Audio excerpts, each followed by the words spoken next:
ప్రతి విషయమునందును కృతజ్ఞతాస్తుతులు చెల్లించుడి. ఇలాగు చేయుట యేసు క్రీస్తునందు మీ విషయములో దేవుని చిత్తము. ప్రార్థన.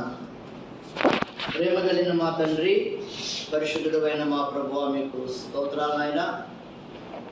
మమ్మల్ని ప్రేమించి ఇలాగున ఆరాధనా గృహములో చేర్చి ఆత్మతోనూ సత్యముతోనూ నాయన ప్రతి విషయమందు కూడా మేము మిమ్మల్ని ఆరాధించాలని, నాయన కృతజ్ఞతాస్తుతులను చెల్లించాలని, అలాగూ చేయుట యేసుక్రీస్తునందు మీ విషయములో దేవుని చిత్తమని నాయన మీరు వ్రాయించిన మాట కొరకై మిమ్మల్ని స్తుతిస్తున్నాం. అలాగున తండ్రి, నీ లేఖనాల ఆధారంతో మీరు కోరినట్లుగా నాయన నీ ఆవరణంలో మేము మిమ్మల్ని ఆరాధించుటకు మాకు దయ చూపాలని కోరుతూ మమ్మల్ని మీకు అప్పగించుకుంటూ మీకే వందన స్తుతులు అర్పిస్తూ యేసు ప్రభు ప్రేమలో ప్రార్థించి వేడుచున్నాము తండ్రి. ఆమేన్.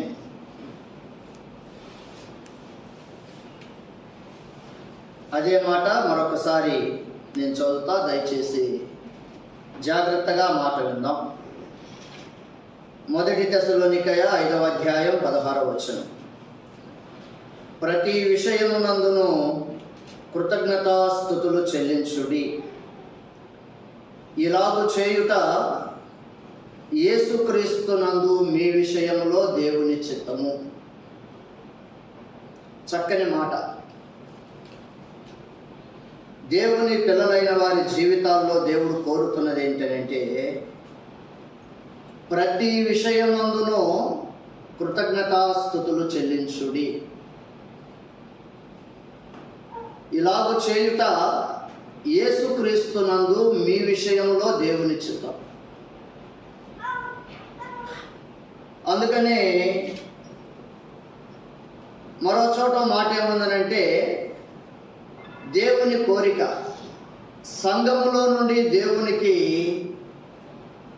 తరతరాల వరకు లేంటే సదాకాలము మహిమ కలుగును గాక. ఏడనుండంట, సంఘములో నుండి దేవునికి మహిమ కలుగును గాక. అందుకని ఈ మాట రాస్తూ అంటున్నాడు, ప్రతి విషయములో కృతజ్ఞతాస్తుతులు చెల్లించుడి. ఇలాగూ చేయుట యేసుక్రీస్తునందు మీ విషయములో దేవుని చిత్తం. సాధారణంగా దేవుణ్ణి ఆరాధించేవారు, దేవునికి కృతజ్ఞతలను చెల్లించేవారు చాలామంది ఉన్నారు. ఓ మాట చెప్పాలనంటే, ఆరాధనా గృహములో ఉన్నారు, చెదురుమదురుగా బయట కూడా ఉన్నారు. ఇట్లాంటి ఎలాంటి వారు? దేవుడు చేసిన మేలును బట్టి దేవాన్ని కొందనాలయ్యా అంటే దేవుని తలంచుకొని దేవుని స్తుతించేవారు ఉన్నారు, ఆరాధనా గృహంలో ఉన్నారు. అదే రీతిగా వెలుపట కూడా ఉన్నారు. కానీ దేవుడు ఏం కోరుతున్నాడనంటే, చూడండి మాట, ఇందాక మనం చదివిన మాట, నేను చెప్పిన మాట, లేఖనాల్లో నుండి ఆ మాట కూడా చూద్దాం. ఎఫెసీయులకు రాసిన పత్రిక 3వ అధ్యాయం 20-21 వచనం. ఎఫెసీ 3వ అధ్యాయం 20-21. మనలో కార్యసాధకమైన తన శక్తి చొప్పున మనము అడుగు వాటన్నిటికంటేను ఊహించు వాటన్నిటికంటేను అత్యధికముగా చేయ శక్తి గల దేవునికి క్రీస్తు యేసు మూలముగా సంఘములో తరతరములు సదాకాలము మహిమ కలుగునుగాక. ఆమేన్.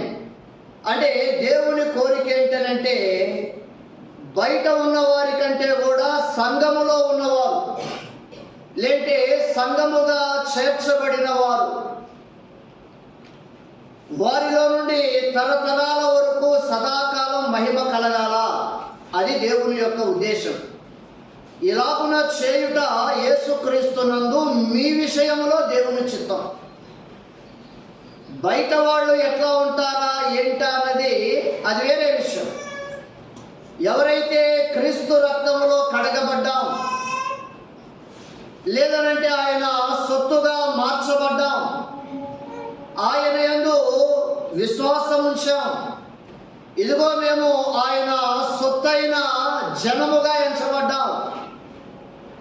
దేవుడు అంటాడు, భూమి మీదనున్న సమస్త జనముల కంటే నీవు నాకు ఎక్కువ.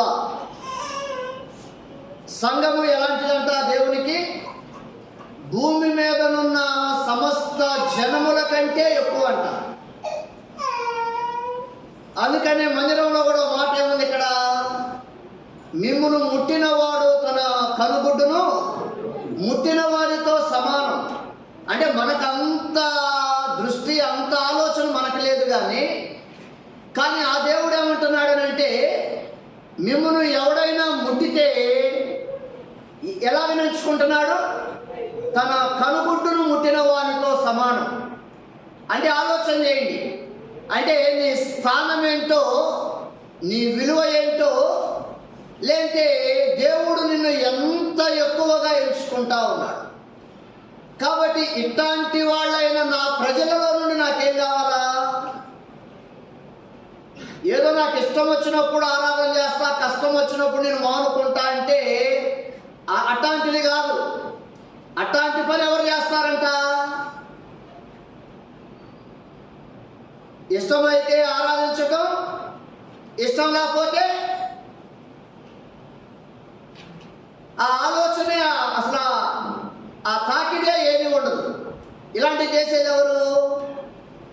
సంఘానికి వెలుపటున్న వాళ్ళు, లేంటే ఆ దేవుడు ప్రేమించిన ప్రేమను ఎరగని వాళ్ళు, ఆయన ఉత్తముడని రుచి చూడని వారు. కానీ ఒక్కసారి గనక యథార్థంగా గుండె లోతుల్లో నుండి ఆ దేవుడు ఎంత ప్రేమ కలిగినోడో,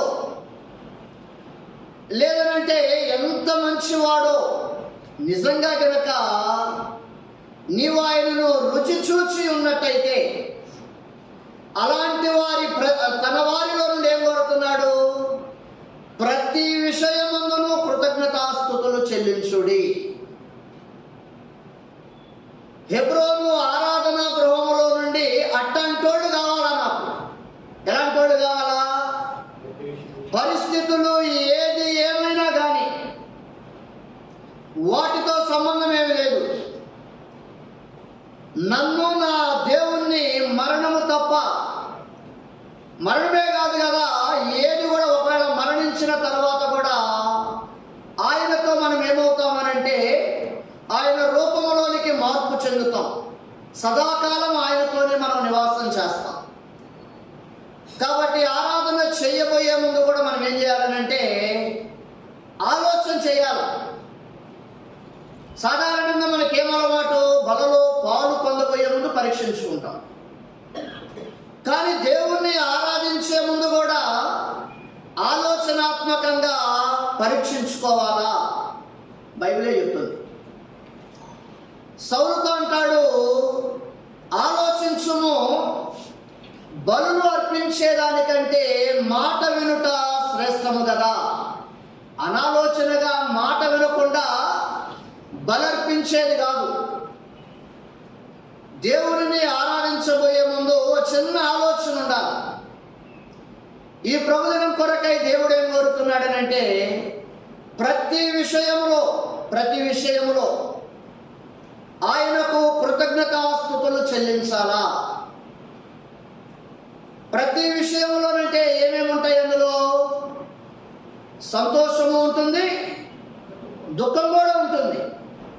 కానీ సర్వసాధారణంగా మనం ఎప్పుడు పాటలు పాడతాం? మీలో ఎవరికైనాను సంతోషము కలిగిన వాడు ఏం చేయాలా? పాటలు వాటంతట అవే పుట్టుకొని వస్తూ ఉంటాయి. బైబిలే చెప్తుంది. ఒకవేళ ఏదైనా బాధ కలిగిందా, నష్టం కలిగిందా, కన్నీరు వచ్చిందా, లేదంటే నలిగిపోతా ఉన్నావా, యేసయ్య హృదయమారా తనివి తీరా నేను నిన్ను ఆరాధిస్తున్నా. ఉందా ఎప్పుడన్నా? న్యాయంగా గుండె మీద చేయవేసి నీ కన్నీటిలో, నీ కష్టములో, నీ అనారోగ్యములో, నీ వేదనలో, నీ నిందలలో, లేదంటే ఇలాంటి వాటన్నిటిలో కూడా దేవుడు ఏం కోరుతున్నాడనంటే, లోకం కంటే ఓ ప్రత్యేకమైన విధానంలో నాకు కావాలా. మన కొరకే ఆయన ప్రాణం ఇచ్చింది దేని కొరకనంటే ఈ చీకటి లోకానికి చూపించాలా. లేదంటే సింగరాయి కొండలో హెబ్రోను ఆరాధనా గృహంలో ఉన్న తన పిల్లలైన వారిని లోకానికి సాక్షులుగా చూపించాలన్నది ఆయన కోరిక. కాబట్టి లేఖనాల్లో నుండి ఓ 3 విషయాలు చూద్దాం. ప్రతి విషయం అందు అనంటే ఎలాంటి విషయాలు ఉంటాయో చాలా ఉన్నాయి. అంటే ఆ 3 విషయాలు చదివితే మనకు కొంత తేటపడుతుంది, అర్థమవుతుంది. దేవుని కోరిక ఏంటయ్యా అంటే ఇలాంటి ప్రతి విషయంలో కూడా దేవునికి కృతజ్ఞతలను చెల్లించాలా. అతడే భక్తి కలిగి. ఒకవేళ అది సాధ్యపడటం లేదా అనంటే మన క్రైస్తవ్యాన్ని మనం ఆలోచన చేయాలి. చూడండి, లేఖనాల్లో నుండి ఓ 3 విషయాలు చూద్దాం. ముందుగా మత్తయి సువార్త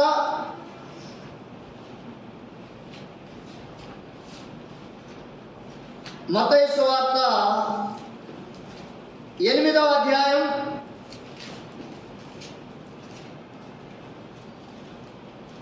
1 3 వచనాలు చదువుకుంటాం.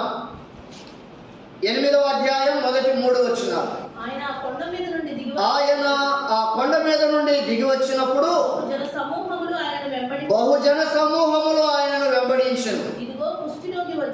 ఇదిగో కుష్ఠిరోగి వచ్చి ఆయనకు మ్రొక్కి, ప్రభువా నీకిష్టమైతే నన్ను శుద్ధునిగా చేయగలవనెను. అందుకు ఆయన చెయ్యి చాపి వాని ముట్టి నాకిష్టమే, నీవు శుద్ధుడవు కమ్మని చెప్పగా తక్షణమే వాని కుష్ఠరోగము శుద్ధి ఆయను. చాలు. మనం చదవబోయే ఈ 3 వచనాల్లో కూడా ఓ మాట ఏముంటుందనంటే, దేవుడు చేయి చాపి. ఈ 3 సందర్భాల్లో ఏముంటుందనంటే దేవుని చేయి చాపుతా ఉన్నాడు. దేనిని చాపుతున్నాడు ఆయన చేయి? చూడు, కుష్ఠిరోగి ఉన్నాడు. ఆ కుష్ఠిరోగి ఏమంటున్నాడనంటే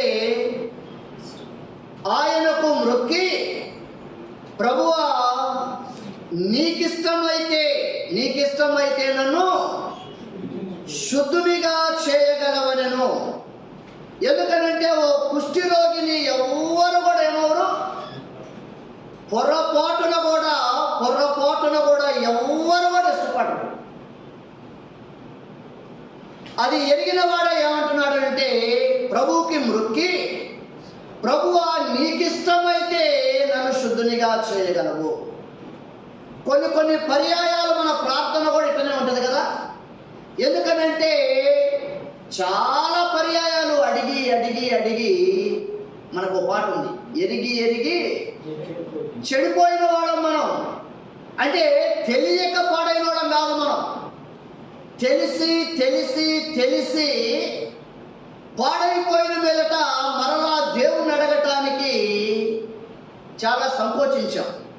అరే ఇన్నిసార్లు అడిగాను, మరలా అదే విషయమై ఇంకోసారి అడిగితే ఏమైనా బాగుంటుందా? క్షమిస్తాడంటావా? పక్కనవాడు అంటాడు నీ వల్లేమైంది, కనీసం నీకు సిగ్గన్నా ఉండాలా? మీకు వినబడిందో లేదో ఆ స్వరం తెలియదు, కానీ నాకు వినబడింది. సిగ్గుండాలా నీకు? ఎన్నిసార్లు సిగ్గు లేకుండా వస్తావు నా దగ్గరికి? లేదంటే అపవాదం అంటావు, ఎన్నిసార్లు అడుగుతావు? క్షమిస్తాడంటావు దేవుడు? నీకన్నా సిగ్గుండాలి కొద్దిగా. నీ వల్ల కాదు, నువ్వు బతకలేవు. అసలు నీవంటే ఎవరైనా ఇష్టం ఉందా? ఎవరికి కూడా ఇష్టం లేనంతగా పాడైపోయాం. అది ఎరిగిన వాడే ఏమంటున్నాడనంటే, ప్రభువా నీకిష్టమైతే అయ్యా, నన్ను చూడగా నన్ను కోరుకున్న వాళ్ళు ఎవరు లేరు, నన్ను ఇష్టపడ్డ వాళ్ళు ఎవరు లేరు.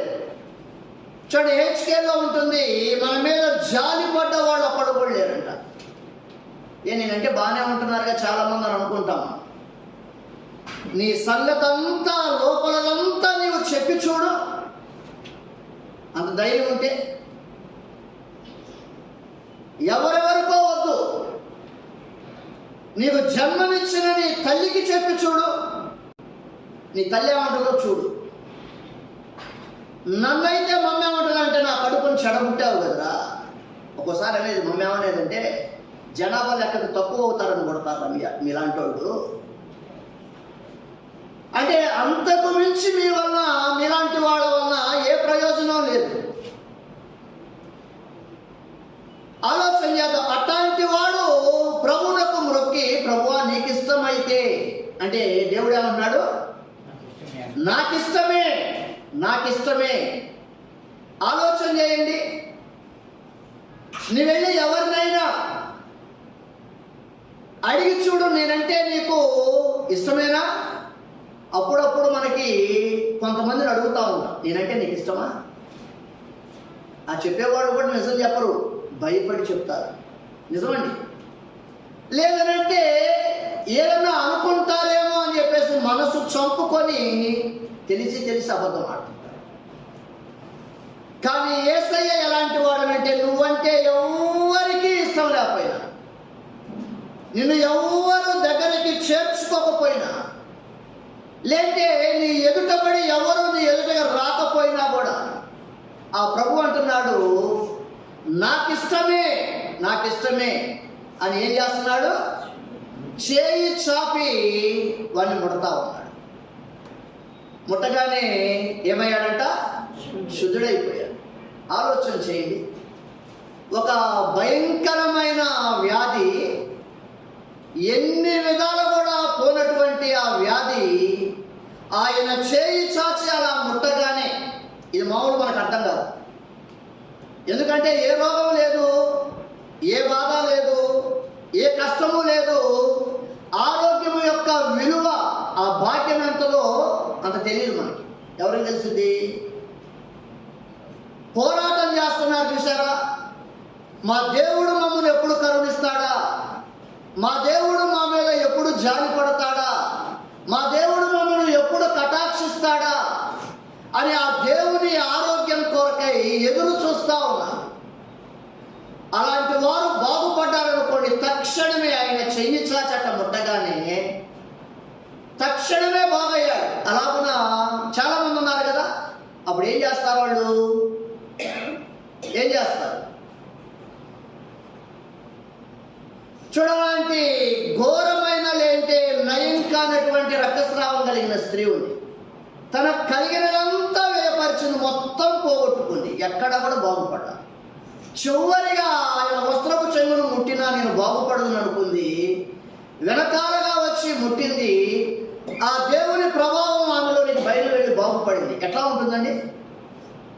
ఇక నా జీవితానికి ఆరోగ్యం లేదు, నిరీక్షణ లేదు, బాగుపడతానన్న నమ్మకమే లేదు. చూడండి, అట్లాంటి వాళ్ళు చూస్తూ ఉండగా రెప్పపాటులోనే వాళ్ళు బాగయ్యారనుకోండి, దేవాన్ని పొందనాలు అంటారా అనరా? కదా. దేవుడు ఏం కోరుతున్నాడంటే, ప్రతి విషయంలో ఇలాగున మన కుటుంబాల్లో, మన జీవితాల్లో ఎన్నిసార్లు ఇలాగున ఆయన తన చెయ్యి చాచి మనల్ని ముట్టలా. ముట్టినప్పుడు ఏం చేశాం? దేవుడు ఎంత మంచివాడు, ఆ దేవునికి మనము కృతజ్ఞతలను చెల్లించాం. ఒకవేళ ఇదే పని బయట వాళ్ళకి జరిగిందనుకోండి, వాళ్ళు మందిరానికి రారు. కానీ వాళ్ళకి ఒకవేళ ఏదో దేవుని మాట విని వాళ్ళకు నమ్మకం, ఆయన ఎందుకు నమ్మకం ఉంచితే మనం బాగుపడతామంట అని చెప్పేసి అలాగున్న వాళ్ళు బాగుపడ్డారనుకోండి, ఆ బయట వాళ్ళు కూడా ఏం చేస్తారు? దేవునికి వందనాలు చెప్తారా, చెప్పరా? ఇది మొదటి విషయం. అంటే వాళ్ళకి మనకేమైనా తేడా ఉందా? ఉందా లేదా ఈ విషయంలో? వాళ్ళు రోగంతో ఉన్నారు, వాళ్ళని చెయ్యి చాచి ముట్టాడు, బాగుపడ్డారు. వాళ్ళు దేవా వందనాలన్నారు. హెబ్రోనులో అంటే ఆరాధన క్రమంలో ఉన్న నిన్ను ముట్టాడు, నువ్వు బాగుపడ్డావు. నువ్వు కూడా ఏమన్నావు? యేసయ్యా నీకు వందనాలు. కానీ దేవుడు ఏం కోరుతున్నాడనంటే సంఘములో నుండి తరతరాల వరకు సదాకాలం అన్ని విషయాలు. ఇది ఒక విషయమే. ఏ విషయంలో? నీ అనారోగ్యములో నీ దేవుడు నిన్ను బాగు చేయగా వాళ్ళు ఆరాధన చేస్తారు, లోపలున్న మనము దేవుణ్ణి స్తుతిస్తాం. చూడండి, రెండవదిగా మత్తయి సువార్త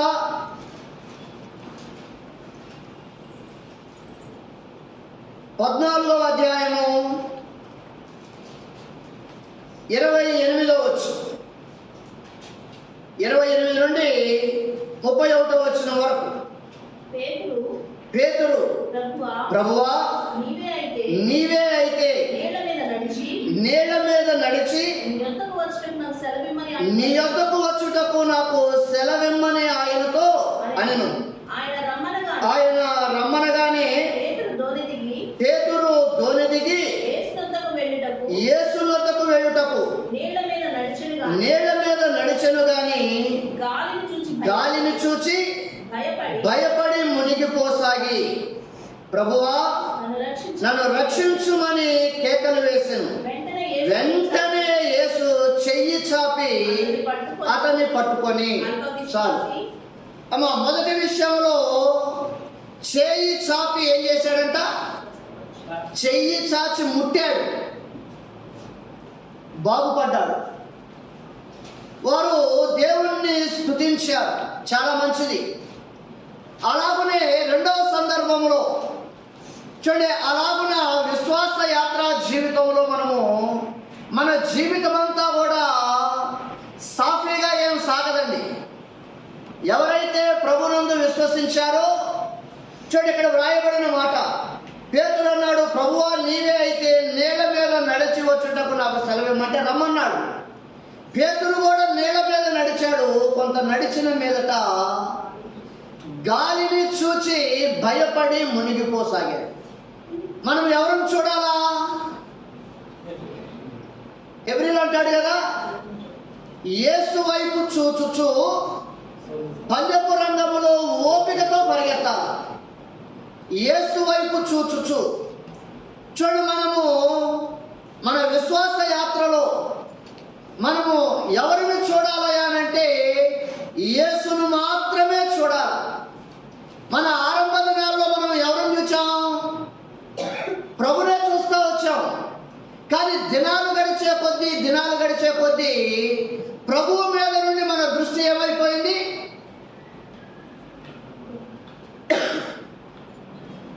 న్యాయంగా ఆలోచన చేయండి. ఆరంభ దినాల్లో యేసయ్య ఉంటే చాలు, నా గురైనా, నా దృష్టి అయినా, నా ఆధారమైన, నా నమ్మకమైన, నాకు సర్వము అయా ఆకాశమందు నీవు తప్ప నాకెవరున్నారు? నీవుండగా నాకు ఈ లోకంలోని ఏది అక్కర్లేదన్నట్టుగా బతికాం.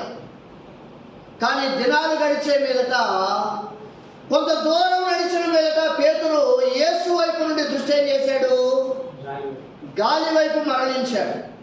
అంటే అనేకమైన శబ్దాలు వస్తాయి, లేదంటే అనేకమైన సమస్యలు వస్తూ ఉన్నాయి, లేదంటే అనేకమైన ఆటుపోటులు వస్తూ ఉన్నాయి. ఎలాంటి పరిస్థితుల్లోనైనా యేసు మీద లక్ష్యం ఉంచినంత కాలము మనం ఎట్లా నడుస్తాం? జీవితానికి తిరిగేలేదు. ఏ పరిస్థితులైనా, ఏది ఏమైనా కానీ ఆయన చెయ్యి పట్టుకొని నడిపించగలిగినాడు. కానీ గాలిని చూచి భయపడి మునిగిపోసాగాడు. చూడండి, నడి సముద్రంలో నడుస్తూ అలాగన మునిగిపోతున్నాడు అనుకోండి, ఎంత సమయం కావాలా? నీళ్ళ మీద ఓ మనిషి మునిగిపోవటానికి ఎంత సమయం కావాలా? కొన్ని క్షణాలు చాలు. ఎప్పుడైతే యేసు మీద నుంచి దృష్టి మరల్చాడో, ఆలోచన చేయండి, జీవితంలో ఏమైపోయాడంటే ఆత్మీయంగా కూలిపోతా వచ్చాడు. దేవుని మార్గాలలో నుండి పడిపోతా వచ్చాడు. అర్థమవుతా ఉంది, నేను దారి తప్పా, నేను నశించిపోతున్నా, నా ఆత్మీయతను పోగొట్టుకున్నా అని చెప్పేసి వెంటనే కేక వేసి అరుస్తా ఉన్నాడు. ప్రభువా నన్ను రక్షించమని కేక వేయగానే ప్రభు ఏం చేశాడు?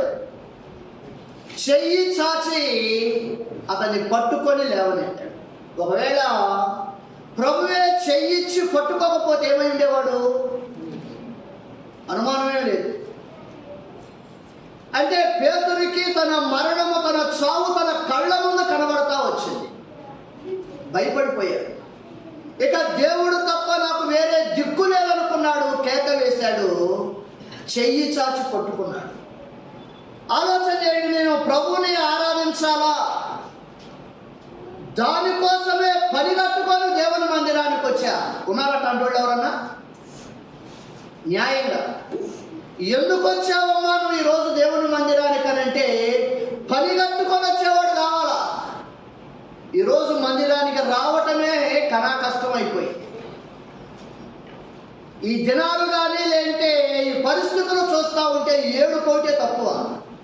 ఏంటి మనలనా ఇట్టంటోడనా, వీళ్ళు దేవుడి పిల్లలని అంటాం, లేదంటే వీళ్ళు విశ్వాసులని పిలవటం, దానికి మనము ఎంతో ఉప్పొంగిపోవటం, మనసు అంగీకరించకుండా ఏదో తప్పనిసరి పరిస్థితుల్లో ఏదో కొద్దిగా ఎక్కడో కొంతమంది ఆలోచన చేయాలి. నా ప్రభుని ఆరాధించే దాని కొరకే పనిగట్టుకొని వచ్చేవాడు కావాలి. ఎందుకనంటే ఆరాధన చేయగలవా? నీ కష్టకాలంలో, నీ సంకట సమయంలో, లేదంటే నీ ప్రాణం మీదకి వచ్చినప్పుడు, లేదంటే నువ్వు భయపడిన వేళ యేసయ్యా అన్నప్పుడు ఆయన చెయ్యి చాచి నిన్ను లేవనెత్తాడు. చూసావా? మనకు అర్థం కాదు. మనకి రోగాన పడలా, రోగం నయం చేయబడితే ఎట్లా ఉంటుందో అనుభవం లేదు. చావు దాకా వెళ్ళాము. దావీదు అంటాడు, మరణానికి నాకు బెత్తెడే దూరం అంటాడు. లేదంటే చాలా మందికి చావు కళ్ళ ముందు కనబడతా వచ్చింది. యోనా ఆ సముద్రంలో మునిగిపోయాడు. ఆ పాతాళ గర్భములో నుండి, లేదంటే ఆ తిమింగలం కడుపులో నుండి, అగాధ స్థలాలలో నుండి మొరపెట్టాడు. అంటే యోనా ఏమనుకున్నాడంటే ఇక నా జీవితం అయిపోయింది. ఆ ఊర్ల చేత చుట్టబడ్డాడు. చూడండి, అట్లాంటి వేళ చావుకు చేరువైపోయాడు. ఇలాగ నా భక్తుల జీవితాలు, చాలా మంది జీవితాలు ఆ చావుకు చేరువైని ఇక నిరీక్షణ అనేది కనుమరుగవుతా ఉంది. ఇక నమ్మకం లేకుండా పోయింది. అలాంటి వేళ దేవుడు చెయ్యి చాచి చేతినిచ్చి పైకి లేవనెత్తి నీ ప్రాణాన్ని నిలబెడితే ఎట్లా ఉంటుంది? అప్పుడు ఇక చచ్చిపోతున్నాను అనుకున్నాడు. అమ్మా ఇక నీకు దిగులు లేదు, భయం లేదు, నువ్వేం భయపడాల్సిన పని లేదని డాక్టర్ గారు చెప్పాడు అనుకోండి, ఎట్లుంటుంది? ఏం చేస్తారు అప్పుడు? చెప్పండి, ఏం చేస్తారు? అంటే ఏం చేస్తామంటే మనకి తెలియదు. అది ఎవరికి అర్థమైంది? చావు దాకా వెళ్ళి గట్టెక్కుతాడు. చూసావా? ప్రాణాలు రెప్పపాటులో దేవుని దయలో కాపాడబడతాడు. చూసావా? ఆ ప్రాణము విలువేంటో, ఆ దేవుడు చెయ్యి చాచి పట్టుకున్న విలువేంటో వాళ్ళకి తెలుసు, మనకు తెలియదు, అర్థం కాదు. ఎందుకంటే అంత శ్రమలో, అంత కష్టంలో, అంత చేరువుగా వెళ్ళిన దినాలు తక్కువ మనకి. అలాంటి పరిస్థితులు లేవు. వాళ్ళకైతే ఎట్లా ఉంటుందంటే ప్రాణం ఊరట చెందుతూ ఉంటుంది. నిజమే కదా? చావు దాకా బతుకుతానన్న నమ్మకం లేదు. వాళ్ళకి ఎట్లా ఉంటుందనంటే ప్రభు ఇప్పుడు నేను బతుకుతున్నానంటే నీ దయ్యని, లేదు ఎప్పుడో ముగిసిపోయాయి మధ్యన. వాళ్ళకి ఏమనిపిస్తుందనంటే అది నా దేవుడు చెయ్యి చాచి నన్ను పట్టుకున్నాడు, లేదంటే ప్రాణాపాయంలో నుండి నన్ను లేవనెత్తాడు. ఎన్నిసార్లు అలాంటి ప్రమాదాలు, లేంటి అలాంటి విపత్తులు గుండా వెళ్ళాం. మేమైతే మేము ఒకసారి పడ్డాం, నా కొడుకు ఒకసారి, అంటే మా అన్నయ్య కొడుకు, మా వాడు ఒకసారి పడ్డాడు బండి మీద నుంచి. ఇంకోసారి అంటే నేను నమ్మండి, ఆ దారిన వెళ్ళిన ప్రతిసారి కూడా దేవునికి స్తుతి చెల్లించకుండా ఈరోజు కూడా లేదు. ఒకవేళ ఇదే స్థలంలో ప్రభు ఏదైనా పొరపాటు జరుగుతుంటే ఎప్పుడో వాళ్ళకి తెలిసింది దాని విలువ దేవుని యొక్క కాపుదల. సావు దాకా వెళ్ళిన మమ్మల్ని చేతులతో ఎత్తి పట్టాడే అట్ట, లేదంటే మీరుండేవాడిని కాదు, నా కొడుకు ఉండేవాడు కాదు, లేదంటే ఇట్లాగా సజీవులంగా ఉండేవాడని కాదు. అందుకని అంటాడు సజీవులు సజీవులే కదా అయ్యా నిన్ను స్తుతించెదరు, ఈ దినమున నేను సజీవుడనై నేను నిన్ను స్తుతిస్తున్నా. అలాగున అంత కష్టములోనికి, లేదంటే అంత ప్రాణాపాయములోనికి, లేదంటే చావు దాకా వెళ్ళినోడని ఆయన చెయ్యి పట్టుకొని బయటికి తెచ్చాడు. కాబట్టి వాళ్ళు ఏం చేస్తా ఉన్నారంటే చూడండి 33వ వచనం, వారు దోణి ఎక్కినప్పుడు గాలి అణిగెను, అంతటా దోణిలో ఉన్నవారు వచ్చి నీవు నిజముగా దేవుని కుమారుడు అని చెప్పి ఆయనకు మ్రొక్కిరి. మన తలంపు ఏంటంటే అంశము, ప్రతి విషయమునందును కృతజ్ఞతాస్తుతులు చెల్లించుడి, ఇలాగు చేయుట యేసుక్రీస్తునందు మీ విషయములో దేవుని చిత్తం. ఎందుకనంటే మీ కొరకై ప్రాణమిచ్చిన వాడు, లేదంటే మీరు ఆయన రక్తములో కడగబడిన వారు, ఆయన ప్రజలుగా అంగీకరించబడిన వారు. కనుక తన ప్రజల యొద్దను నేను కోరుతున్నాడనంటే నా ప్రజలైన వారు ప్రతి విషయమందు కూడా ఏం చేయాలంటే కృతజ్ఞతాస్తుతులు చెల్లించాలా. ఎట్లా చూడండి, బిడ్డలు అమ్మా నాన్నతో ఉంటారు చూసారా, సంతోషంగా ఉన్నప్పుడు కూడా నానా అంటాడు, కోపం వచ్చి 4 చరిచినప్పుడు కూడా ఏమంటాడు, తండ్రిని విడిచిపెడతాడా? లేదు. ఆ కొద్ది సమయం అట్ట ఉన్నా అదే ప్రేమతో తండ్రి హత్తుకుంటాడు, కొడుకు హత్తుకుంటాడు.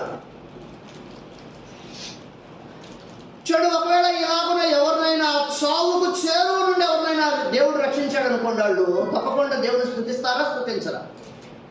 అమ్మా స్తుతిస్తారా? రైట్, అర్థం కావాలి. బయట వాళ్ళు ఏం చేస్తారు, ఒకవేళ చావు దాకా వెళ్ళి దేవుడు కాపాడాడు అనుకోండి, ఆ దేవుడు వందనాలు చెప్తారు. దేవా నీ వందనాలయ్యా. దేవుని మందిరంలో ఉన్న మనకి జరిగినా కూడా మనం కూడా ఏం చేస్తాం, ఖచ్చితంగా అంత కాస్త కోస్త అంత మనసున్నోళ్ళు కూడా ఏం చేస్తారంటే తప్పకుండా దేవుని స్తుతిస్తారు. బాగున్నాయి. ఒక విషయం ఏంటి, నువ్వంటే ఎవరికీ ఇష్టం లేదు, అరకాలు మొదలుకొని నడినెత్తి దాకా స్వస్థత లేదు, లేదంటే రోగముతో నిండిపోయి చావుకు చేరువుగా లేంటే ఎవరికి ఇష్టం లేకుండా ఉన్నావు, రెప్పపాటులో బాగు చేశాడు, నువ్వంటే నాకు ఇష్టం, దేవుని స్తుతిస్తాం. రెండవది, యాత్రా జీవితంలో కొంతవరకు సాఫీగా వెళతాం, కొంత దూరం నడిచిన తర్వాత అనేకమైన భయాలు, అనేకమైన సంకట పరిస్థితులు, లేదంటే రకరకాల వాటి గుండా వెళ్ళవలసి వస్తుంది, కొన్నిసార్లు చావుకు చేరువుగా. లేదంటే దానికంటే భక్తులు అన్నారు, నేను చచ్చిపోవటం మేలు కదా, ఇక చాలు నన్ను తీసుకోమని. అలాంటి వేళ ఆ పరిస్థితి నుండి దేవుడు గట్టెక్కించాడు అనుకోండి, మనం ఏం చేస్తామంటే దేవుని వందనాలు చెప్తాం. అదే అంటున్నాడు దేవుడు, ప్రతి విషయమందు కూడా దేవునికి ఏం చేయాలా, కృతజ్ఞతాస్తుతులు చెల్లించుడి, ఇలాగు చేయుట యేసుక్రీస్తునందు మీ విషయములో దేవుని చిత్తం. చివరిగా ఇంకో మాట చెప్పి ఆరాధనలోనికి వెళ్తాం. యోబు గ్రంథము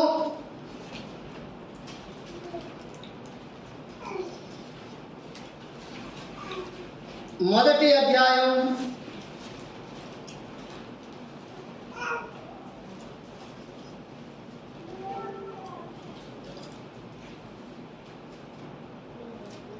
9వ వచనం చూడండి. ఆ మాట అంటే దేవుడు అంటున్నాడు, 8వ వచనం, దేవుని యందు భయభక్తులు కలిగి చెడుతనము విసర్జించిన వాడు భూమి మీద అతని వంటి వాడెవడును లేడు అని అడుగగా అపవాది అంటున్నాడు యోబుతో. అపవాది దేవునితో అంటున్నాడు, యోబు ఊరకయే దేవుని యందు భయభక్తులు కలవాడాయనా. అంటే అపవాది అంటున్నాడు, యోబును చూచును అనుకుంటున్నావు, ఊరకయ్యే నీ యందు భయభక్తులు నింపాడు అనుకున్నావా? అంటే ఎందుకని భయభక్తులు నిలిపాడంట? నీవు అతనికిని అతని ఇంటి వారికిని అతనికి కలిగిన సమస్తమునకును చుట్టూ కంచె వేసితివి కదా. నీవు అతని చేతి పనిని దీవించుచుండుట చేత అతని ఆస్తి దేశములో బహుగా విస్తరించి ఉన్నది. చూడండి, నీ యందు భయభక్తులు ఎందుకు నిలుపుతున్నారు? మందిరానికి వచ్చి ఊరకనైనా అపవాది దేవుడితో అంటున్నాడు, మందిరంలోకి వచ్చిన వాళ్ళందరినీ చూసి నువ్వు సంతోషపడాల్సిన పని లేదయ్యా. అంటే వాళ్ళు ఊరకేమి నీ యందు భయభక్తులు నిలపలా, ఊరకేమి రాలా. వాళ్ళు ఏం చేస్తున్నావు నువ్వు వాళ్ళకి? చూడు, వాళ్ళని అలాగున నీవు కంచె వేసి కాపాడుతా ఉన్నావు, వారిని ఆశీర్వదిస్తా ఉన్నావు. దేశంలో అతని వంటి వాడు ఎవడు కూడా లేడు. అన్ని విధాలుగా నీవు చక్కగా వాళ్ళని నడిపిస్తా, ఆశీర్వదిస్తా, కాపు కాస్తా ఉన్నావు కాబట్టి వచ్చాడు మందిరానికి. లేకే వస్తాడు మందిరానికి? ఊరకొచ్చారు అనుకున్నావా ఏంటి వాళ్ళు మందిరానికి? దేనికి వచ్చారు వాళ్ళు? నీ యొద్ద నుండి ఏదో ఒక మేలు, లబ్ధి, అంటే కాపుదల, క్షేమము ఇలాంటివి పొందుతున్నారు కాబట్టి వచ్చారు. అవి ఆపేసి చూడు, గట్టిగా సాచి 2 దెబ్బలే ఆ వారం మందిరానికి వస్తారేమో చూడు. చూడేమంటున్నాడు 11వ వచనం, అయినను నీవు ఇప్పుడు నీ చేయి చాపి అతనికి కలిగిన సమస్తమును మొత్తిన ఎడల అతడు నీ ముఖము ఎదుటనే దూషించి నిన్ను విడిచిపోవునని యెహోవాతో అనగా. ఇప్పుడు దాకా ఆరాధించినవాడు ఏం చేస్తాడంట? దూషించి 4 మాటలను వెళ్ళిపోతాడు. ఆలోచన చేయండి. ఎందుకని? ఇప్పుడైనా నీవు చెయ్యి చాచి ఏం చేయాలా? మొత్తాలా. మొదటి భాగంలో ఏం చూసాం? చెయ్యి చాచి ఏం చేశాడంట? చెయ్యి చాచి ముట్టాడట. ముట్టిందేమో ఎట్లా ఉంటుంది, మొత్తింది ఎట్లా ఉంటుంది? అందుకని ఏమంటారు, మామూలు చేత్తో మొత్తితే ఆందంట, ఆ ఉంగరం చేత్తో మొత్తితే అప్పుడు సరిగ్గా ఉంటుంది. అంటే ముట్టడం అంటే ఎట్లా ఉంటుంది? చిన్నపిల్లలు మనం ముద్దాడుతాం చూసావా, చాలా బాగుంటుంది. ఎవరైనా ఆరాధన చేస్తాం. లేదు, చెయ్యి చాచి పట్టుకొని ఊబిలో నుండి ప్రాణాంతకమైన స్థితిలో నుండి లేవనైతే అనుకో, చాలా బాగుంటుంది, ఊరటగా ఉంటుంది, నెమ్మదిగా ఉంటుంది. బ్రతికాం దేవుడా అనుకుంటాం, ఆరాధన చేస్తాం. చెయ్యి చాచి 4 సరిసాడు అనుకోండి, దేవుడు వస్తాం మందిరానికి. చెప్పండి, దేవుడు ఏమంటున్నాడంటే నాకు అట్లాంటోడు కావాలా? ఆరాధనా గృహములో నుండి నాకు ఎలాంటోడు కావాలా?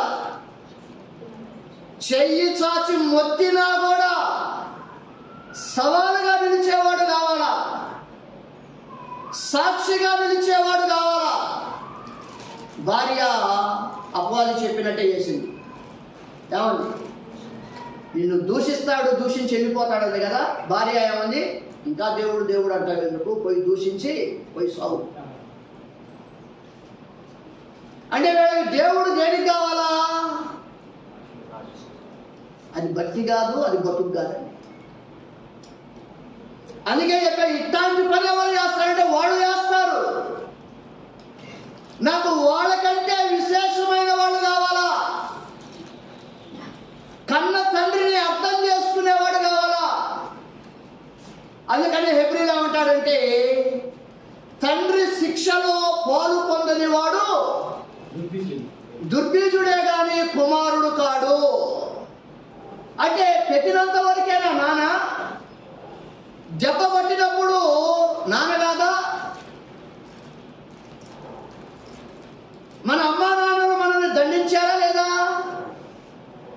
నన్ను దండించలేదండి అనేవాళ్ళు ఎవరు చెప్పండి? ఉన్నారా? ఆ దండనలో నుండే మనం ఎదిగాము, పైకి వచ్చాము. ఆ దండను అంగీకరించాం కాబట్టి బిడ్డలుగా ఎంచబడ్డాం. ఓ ఆశీర్వాద స్థానంలో మనం నిలబడ్డాం. అలాగనే దేవుడు ఏమంటున్నాడనంటే సవాలు విసురుతా ఉన్నాడు. నా సేవకుడైనా లేంటే నా భక్తుడైనా యోబు లాంటి వాడు భూమి మీద ఇంకొకడు లేడు. ఎలాంటి వాడనంటే మొత్తినా కూడా, దెబ్బ కొట్టినా కూడా, లేదంటే ఒకేసారి తనకు కలిగిన సమస్తాన్ని చెయ్యి చాచి మొత్తినా కూడా. చూడండి ఏముందంటే మొదటి అధ్యాయము 21వ వచనం. నేను నా తల్లి గర్భంలో నుండి అమ్మమ్మ యోబు మొదటి అధ్యాయం 21. సరే నేను నా తల్లి గర్భములో నుండి దిగంబరినై వచ్చి తిని దిగంబరినై అక్కడికి తిరిగి వెళ్ళేదను. యెహోవా ఇచ్చెను, యెహోవా తీసుకొని పోయెను, యెహోవా నామమునకు స్తుతి కలుగును గాక. ఎంత మాట అండి! ఒక్క రోజే తనకు కలిగిన సమస్తాన్ని పోగొట్టుకున్నాడు. మనకు తెలుసు అవన్నీ. తనకు కలిగిన యావదాస్తి సంపద అంతటితో పాటు 10 మంది బిడ్డలను ఒక్కరోజే కలిగిన మొత్తం పోగొట్టుకున్నాడంటే ఆలోచన చేయండి. భక్తి నేర్చుకున్నాడు. దేవుడు సాక్ష్యం ఇయ్యగలిగేటట్టుగా నిలబడ్డాడు. చూడండి, నా కుమారుడు నా సేవకుడైన యోబును చూడండి. సాతానా లోకమంతా తిరిగి వచ్చానన్నావు కదా, నా సేవకుడైన యోబును చూచావా? నువ్వు అనుకున్నట్టుగా ఏదో మేలు కొరకో, క్షేమం కొరకో, ఆశీర్వాదాల కొరకో, వీటి కొరకే వచ్చేవాడు కాదు యోబు. నా కుమారుడను చెయ్యి చాచి కొట్టినా కూడా, మొత్తినా కూడా మారు మాట మాట్లాడినాడు. ఆరాధన అంటే అదేంటి? ఊరకు నోటి మాటలు పలికేది కాదు. ఇస్సాకు నాడు చూసావా, అబ్రహాము బలిపీఠం మీద కడతా ఉంటే మారు మాట మాట్లాడు. మనమైతే ఏమంటాం కదా, రోజులు మారిపోతాం, కష్టమైపోతాం. బిడ్డల విషయమై కన్న తల్లిదండ్రులకు ఏడుపు ఒకటే తక్కువ. అలాగున వారు ఏం చేశారంటే, దేవుడు మొత్తినా కూడా చూడండి, ఒక్క మారు మాట కూడా యెహోవా ఇచ్చిన, యెహోవా తీసుకొని ఆయన నామమునకు స్తుతి కలుగును గాక. అంటే ప్రతి విషయమందును కృతజ్ఞతాస్తుతులు చెల్లించుడి, ఇలాగు చేయుట యేసుక్రీస్తునందు మీ విషయంలో దేవుని చిత్తం. అంటే ఆరోగ్యం పొందినప్పుడు ఆరాధన చేయాలా? నీ ప్రాణాలు కాపాడబడ్డప్పుడు ఆరాధన చేయాలా? లేదు, ఒకవేళ అవసరమై నీ ప్రాణం మీదకే వస్తే ఏదో ఒక రోజు వస్తుంటావా, రాదంటావా? వచ్చినా కూడా బైబిల్లో మాట ఉంది, దేవుడు అన్యాయము చేయుట అసంభవం. సర్వశక్తుడు న్యాయం తప్పడు. ఆయన కార్యములన్నీ కూడా న్యాయార్థమైనవే. ఒకవేళ కష్టంలో వెళుతున్నావా, నిందలో వెళుతున్నావా, అవమానంలో వెళుతున్నావా, దిక్కుతోచని స్థితిలో కన్నీటితో నీ అడుగులేస్తా ఉన్నావా, కనుచూపు మేరలో నీకు ఎక్కడా కూడా ఆదరణ కానీ దారి కానీ ఏది దొరకటం లేదా? పొరపాటును కూడా దేవుని ఒక్క మాట కూడా, అందరూ బాగున్నారు నేనే ఎందుకు తయానా, పొరపాటును కూడా అదే ఒక్క మాట అన్నది దేవుడు. యోబు ఏం చేశాడు?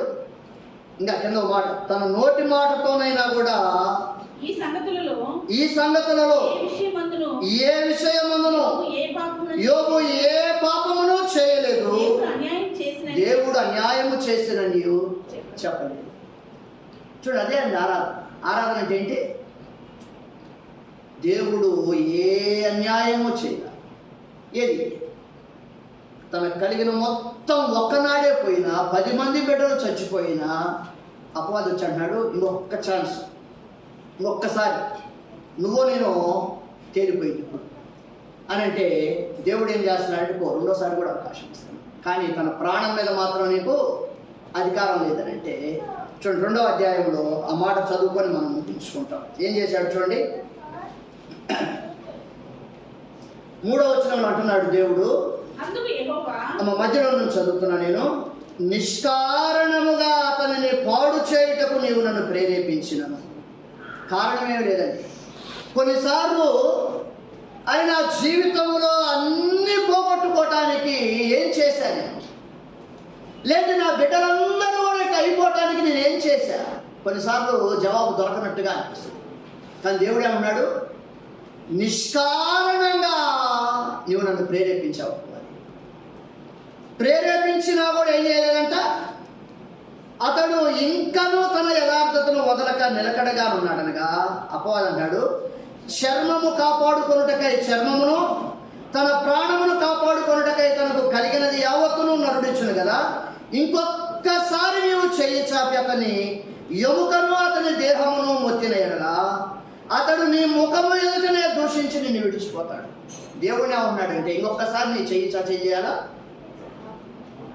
మొత్తం అంటున్నాడు, ఎముకను చర్మాన్ని.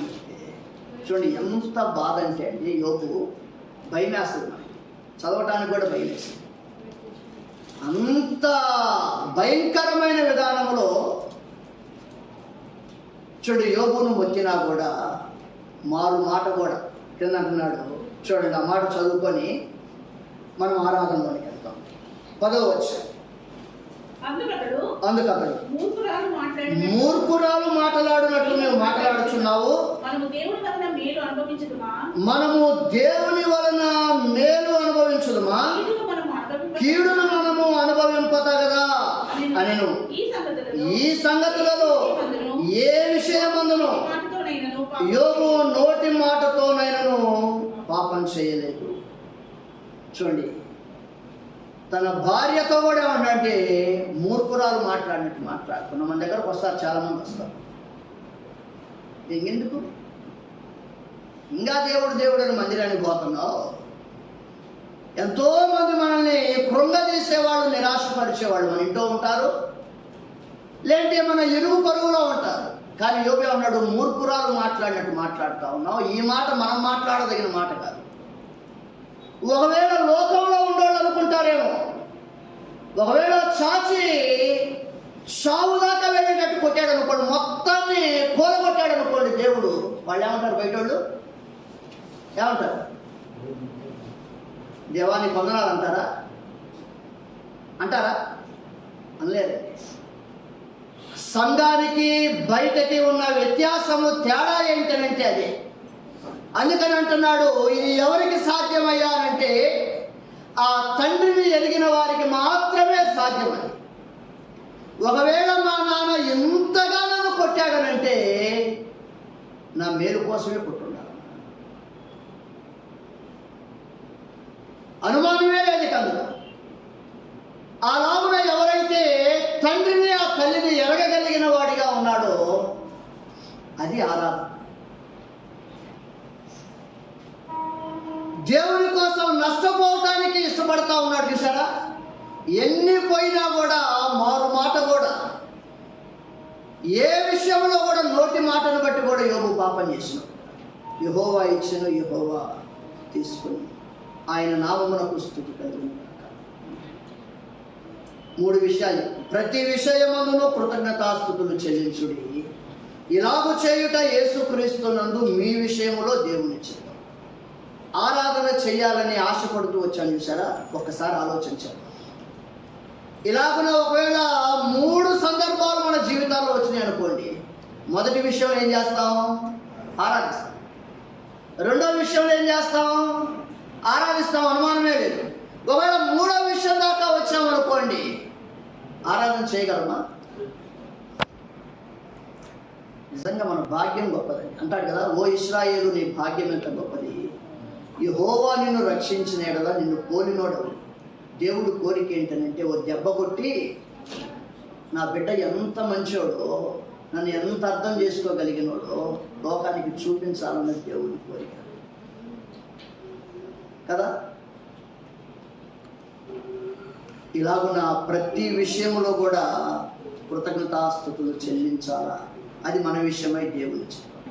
ఈ వెలుగులో ప్రభుని ఆరాధించుటకు దేవుడు మనకి సహాయం చేయాలి. లేచి కూడా పాడుకుంటా